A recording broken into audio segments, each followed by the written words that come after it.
Oke, sebelumnya Assalamualaikum warahmatullahi wabarakatuh. Perkenalkan, nama saya Dwi Biantara. Saya hari ini akan mengajarkan materi bernama TIK. Sebelumnya hari ini apakah ada yang bolong puasanya hari ini? Siapa yang hari ini sudah bolong? Jujur aja, nggak apa-apa. Oke, semangat ya. Maksudnya semangat. Meskipun kalian hari ini puasa, hari ini nggak puasa, tapi kalian masih mengikuti belajar hari dengan semangat. Saya salut dengan kalian. Oke, sebelum kita mulai pembelajaran hari ini, sebaiknya kita berdoa terlebih dahulu agar pembelajaran kita bisa dilancarkan. Untuk ketua kelas Mas Gulam boleh dipersiapkan. Monggo Mas Gulam bisa dipersiapkan.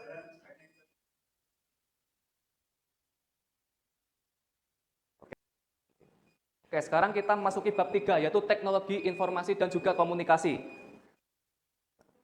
Nah, di sini tujuan pembelajaran kita hari ini adalah kalian semua mampu bisa menjelaskan konsep dasar teknologi tentang informasi dan komunikasi, mampu bisa mengidentifikasi antar muka pengguna, dan kemudian adalah mengolah folder dan file secara teratur, dan kemudian menggunakan browser dan mesin cari dengan benar, dan kemudian mengirim surat elektronik dengan format dengan yang benar, dan selanjutnya adalah menggunakan aplikasi perkantoran untuk membuat dokumen, mengolah data, dan menyusun presentasi sederhana.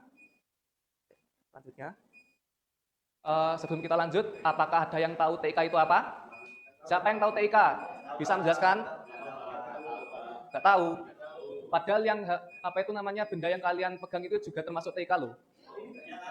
Oke, kalau nggak ada yang tahu, nggak apa-apa. Untuk pengertian TIK sendiri adalah teknologi informasi dan komunikasi adalah istilah yang digunakan untuk berbagai macam teknologi yang digunakan untuk mengelola dan menyampaikan informasi secara digital. TIK menggabungkan komputer, komunikasi, dan jaringan komunikasi untuk mengumpulkan, mengolah, menyimpan, serta menyebarkan informasi dengan cepat dan efisien. Melalui TIK, manusia dapat berkomunikasi, memperoleh informasi, serta mendukung kegiatan belajar dan bekerja secara lebih efektif. Jadi di masa modern ini teknologi TIK sudah bisa kalian temui di mana saja, seperti di sekolah, di rumah, maupun di rumah sakit, ataupun di tempat lain. Dan contohnya seperti HP, komputer, serta alat ini termasuk dari proyek TIK itu sendiri. Oke, selanjutnya. Sejarah TIK. Sejarah teknologi informasi dan komunikasi atau TIK berkembang dari cara komunikasi sederhana hingga teknologi digital modern. Pada awalnya manusia menggunakan surat untuk mengirim orang terdekat satu sama lain sebagai media perantara untuk komunikasi. Kemudian seiring berkembangnya zaman muncul teknologi yang bernama telepon, telegraf ataupun juga radio. Dan kemudian kemudian komputer datang sebagai teknologi untuk mengembangkan dan juga menyusun data. Dan dengan adanya internet, smartphone, dan berbagai perangkat digital memungkinkan komunikasi dan pertukaran informasi secara cepat tanpa batas dan jarak dan waktu. Oke, selanjutnya ada berbagai macam contoh perangkat TIK. Ini mungkin berbagai media perangkat TIK yang mungkin sering dijumpai, seperti adanya komputer atau laptop yang digunakan untuk mengolah data, membuat dokumen, mengakses internet, serta menjalankan berbagai aplikasi pembelajaran dan pekerjaan. Yang kedua ada smartphone atau tablet. Ini yang perangkat yang sering kalian gunakan. Nah, ini smartphone atau tablet ini digunakan untuk berkomunikasi jarak jauh melalui telepon, pesan media sosial, serta mengakses informasi secara cepat melalui internet. Kemudian ada internet dan jaringan Wi-Fi. Nah, di sini internet dan jaringan Wi-Fi ini berfungsi sebagai media penghubung antar perangkat untuk mengirim dan menerima informasi secara online. Yang keempat ada aplikasi pesan yang digunakan untuk mengirim pesan, dokumen, dan informasi secara cepat tanpa batas jarak. Yang kelima ada printer dan scanner. Nah, ini adalah salah satu perangkat yang sering ditemui pada di tempat print atau fotokopi. Digunakan untuk mencetak dokumen digital ke bentuk fisik dan memindai dokumen fisik menjadi file digital. Selanjutnya. Nah, pada gambar berikut, menurut kalian orang ini bagaimana orang ini menggunakan smartphone untuk bisa mengirim dan menerima informasi? Ada yang bisa menjawab bagaimana cara orang tersebut melakukannya melalui HP? Mas Egi bisa menjawab? Loh, dan masnya setiap hari pakai aplikasi itu masa nggak tahu gini loh? Setiap hari loh masnya pakai ini, masa nggak tahu? Atau mungkin Mas Mada bisa menjelaskan bagaimana orang bisa mengirim dan menerima informasi melalui HP? Loh, itu nggak tahu. Mas Yoga ada yang tahu bagaimana cara orang mengirim informasi melalui HP? Ya, jaringan juga bisa, tapi kalau nggak ada aplikasi ya nggak bisa nu. Oke, selanjutnya. Kemudian ada antar muka pengguna. Antarmuka pengguna atau user interface adalah tampilan atau sistem yang menjadi penghubung antara manusia dan perangkat komputer, sehingga pengguna dapat memberikan perintah dan menerima informasi dari sistem. Antarmuka memudahkan pengguna untuk berinteraksi dengan perangkat digital secara lebih mudah dan efisien. Bentuk antarmuka dapat berupa tampilan grafis seperti icon dan maupun perintah berbasis teks. Selanjutnya, di sini ada dua jenis bentuk antarmuka. Yang pertama adalah Graphical User Interface atau GUI. GUI adalah antarmuka berbasis tampilan grafis yang menggunakan ikon, menu, dan jendela di mana pengguna cukup melakukan klik atau sentuhan untuk menjalankan perintah. GUI dirancang agar mudah dapat dipahami oleh pengguna umum. Nah, contoh sistem dari GUI sendiri adalah Windows, Android, dan juga Mac OS. Yang kedua adalah Command Line Interface atau CLI. CLI adalah antarmuka berbasis teks yang menggunakan perintah tertentu, dan pengguna harus mengetikkan perintah sesuai aturan yang berlaku. CLI biasanya digunakan oleh pengguna yang lebih mahir. Nah, contohnya seperti pada gambar yaitu command prompt pada Windows dan juga terminal pada Linux yang sering ngoding nih. Nah, selanjutnya adalah manajemen file dan folder. Manajemen file dan folder adalah proses bagaimana kalian mengatur, menyimpan, mengelompokkan, memberi nama, serta menyusun data digital ke dalam struktur yang terorganisir. Gunakan folder sebagai wadah file, sebagai isi data sehingga setiap informasi memiliki lokasi yang jelas. Jadi, file dapat bisa mudah ditemukan kembali, terhindar dari kesalahan penyimpanan, serta membantu menjaga keamanan, kerapian, dan efisiensi dalam penggunaan perangkat komputer untuk kegiatan belajar maupun bekerja. Nah, berikut adalah perbedaan file dan folder. File adalah tempat atau wadah untuk menyimpan dan mengelompokkan beberapa file agar tersusun rapi dan mudah dicari. Sementara file adalah data atau dokumen digital yang berisi informasi tertentu dan memiliki nama serta eksistensi seperti DOCX, JPG, atau PDF. Nah, ini adalah berikut dari gambar ilustrasi dari folder dan file sendiri. Gambar tersebut menunjukkan struktur folder bertingkat seperti pohon atau tree. Dimulai dari folder dokumen, lalu tugas, kemudian informatika, dan di dalamnya terdapat file. Nah, struktur ini menggambarkan cara penyimpanan data yang rapi dan terorganisir agar mudah ditemukan kembali. Jadi di dalam folder tersebut masih ada folder lagi. Ditujukan sebagai membuat kategori dari proyek yang kalian kerjakan. Jadi kalian bisa mudah untuk menemukan jenis kategori yang ada untuk menemukan file tersebut.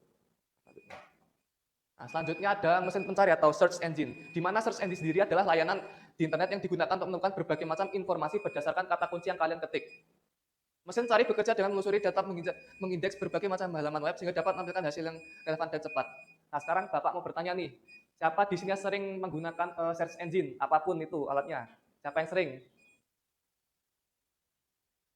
Mas Patok? Mas Patok sering cari apa di dalam internet? Pakai cari informasi di dalam search engine? Ini Mas kan lagi sekarang lagi posisi perang dunia. Ya. Mereka mungkin itu yang saya searching terkait tentang keadaannya gimana. Mereka itu lagi perang ya. Memanipulasi keadaan-keadaannya yang membuat soal kejadian lain kita dari Israel. Oke, ya itu juga bisa. Mas Iqbal, Mas Iqbal kan KKN di Filipina ya. Sebelumnya kan kalau kita pergi ke suatu negara cari informasi dulu nih. Mas Iqbal cari informasi apa enggak di negara Filipina? Cari apa gitu? Di negara Filipina ada apa aja informasinya? Apa aja? Enggak cari informasi. Berarti langsung tahu sendiri no? Oke, Mada, Mas Mada. Biasanya kan Mas Mada kan suka main game ya. Nah, Mas Mada cari informasi enggak buat cari suatu update dari game itu? Mas Mada cari enggak di internet? Tutorial aja. Oh ya, itu juga termasuk penggunaan search engine ya. Oke, di sini adalah contoh dari mesin pencari. Yang pertama adalah Google. Google adalah mesin pencari yang paling banyak digunakan di dunia. Google mampu menampilkan berbagai macam informasi seperti artikel, gambar, video, dan peta secara cepat dan relevan. Google dikembangkan oleh Larry Page dan Sergey Brin pada tahun 1998. Jadi kesimpulannya adalah Google adalah mesin telusur yang paling banyak digunakan dan yang paling populer. Selanjutnya adalah Bing. Bing adalah mesin pencari dikembangkan oleh Microsoft. Bing sendiri menyediakan layanan pencarian web, gambar, video, berita dengan tampilan menarik.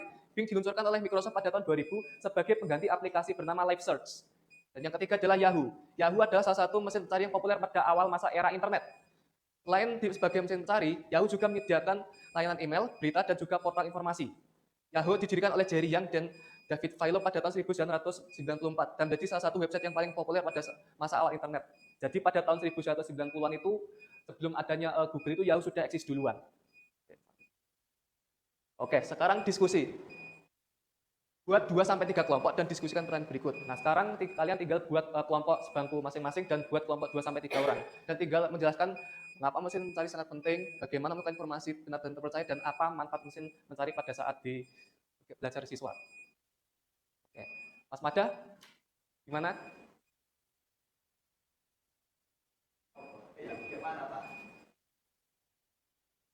Apa manfaat mesin pencari bagi kegiatan belajar siswa?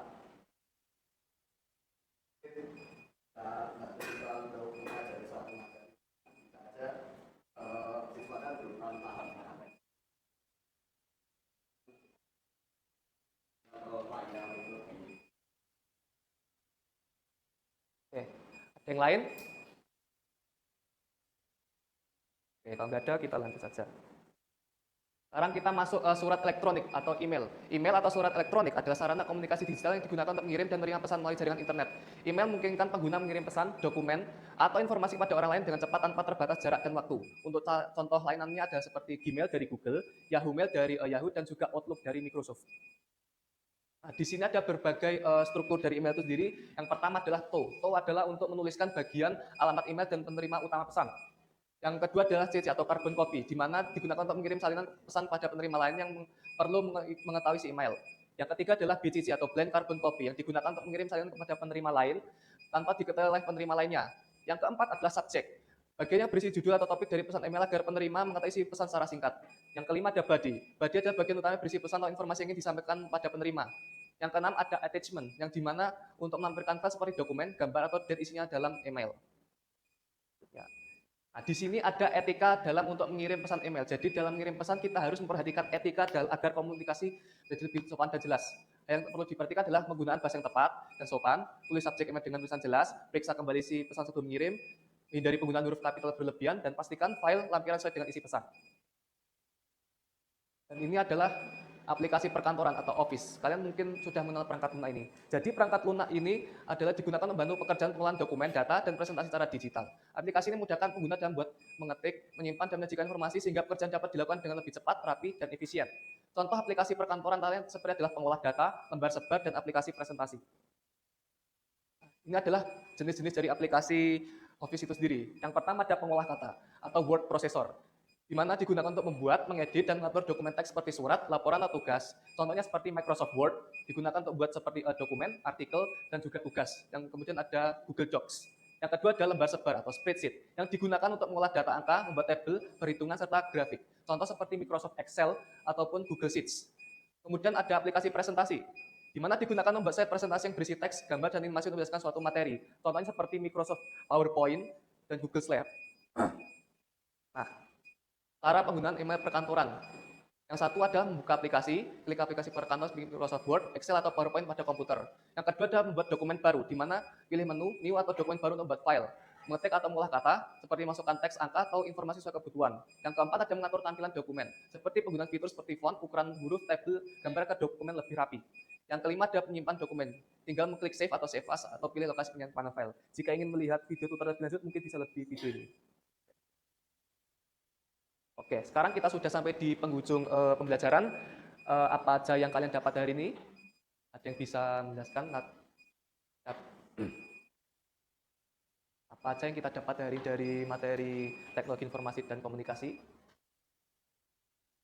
Mas Destian, apa aja yang kita dapat dari materi pembelajaran teknologi? Bingung? Sudah ngantuk, Mas? Oke, baiklah, kalau tidak ada pertanyaan, kita tinggal akhiri dengan baca alhamdulillah bersama-sama. Alhamdulillah. Sekian, terima kasih. Kalau ada kekurangan kata, mungkin minta maaf. Billahi taufiq wal hidayah. Wassalamualaikum warahmatullahi wabarakatuh.